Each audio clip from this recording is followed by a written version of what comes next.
தங்கச்சி செஞ்ச தரமான சம்பவம். சங்கடத்துல சாய் பல்லவி.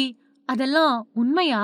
நடிகை சாய் பல்லவி கவர்ச்சியா நடிக்கிறத தவிர்த்துட்டு வரக்கூடிய நிலையில, அவங்களோட பிகினி ஃபோட்டோக்கள் அப்படின்னு சொல்லி சமூக வலைதளங்கள்ல ஏகப்பட்ட ஃபோட்டோக்கள் உலா வருது. அது மட்டும் இல்லாம அதெல்லாம் ஏஐல எடிட் பண்ண ஃபோட்டோஸ் கிடையாது. அவங்களோட தங்கச்சி ஷேர் பண்ண ஃபோட்டோஸ் தான் அப்படின்னும் விவாதங்கள் போய்க்கிட்டு இருக்கு. நடிகை சாய் பல்லவி ஹிந்தியில ராமாயணம் படத்துல நடிச்சிட்டு வராங்க. அந்த படத்தோட பட்ஜெட் மட்டுமே 2000 கோடி அப்படின்னு தகவல்கள் வெளியாயிருக்கு. சீதையா சாய் பல்லவி நடிச்சிட்டு வரக்கூடிய நிலையில அவங்க பிகினி ட்ரெஸ்ல எடுத்துக்கிட்ட போட்டோக்கள் வெளியாயிருக்கு. அந்த போட்டோக்கள் இப்போ இணையத்துல வைரல் ஆயிட்டும் வருது.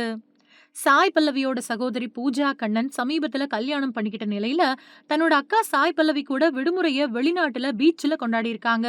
அவங்க வெளியிட்ட போட்டோக்கள் தான் இந்த சர்ச்சைக்கு வழிவகுத்திருக்கு. பூஜா கண்ணன் பிகினில இருக்கக்கூடிய போட்டோக்களை வெளியிட்ட நிலையில கூடவே அக்கா சாய் பல்லவியும் பிகினில இருக்கிறது மாதிரியான போட்டோக்கள் வைரல் ஆயிட்டு வருது.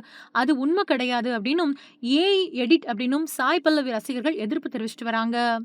பூஜா கண்ணன் வெளியிட்ட போட்டோக்கள்ல கூட சாய் பல்லவியோட முழுநீள பிகினி போட்டோஸ் வெளியாகல அப்படின்னும் அதை அழகா கிராப் செஞ்சுதான் வெளியிட்டிருக்காங்க அப்படின்னு சொல்லப்படுது.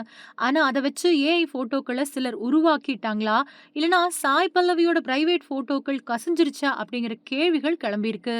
சினிமாவுல கவர்ச்சியா நடிக்கல அப்படிங்கிறதுக்காக பீச் ஹாலிடேவ்ல கூட பிகினி போடக்கூடாதா அப்படின்னும் ரசிகர்கள் கேள்வி எழுப்பிட்டு வராங்க. பாலிவுட்ல சீதையா நடிகை சாய் பல்லவி நடிச்சிட்டு வரக்கூடிய நிலையில அவங்களுக்கு எதிரா சில சதிகள் நடக்கிறதாவும் சொல்லப்படுது.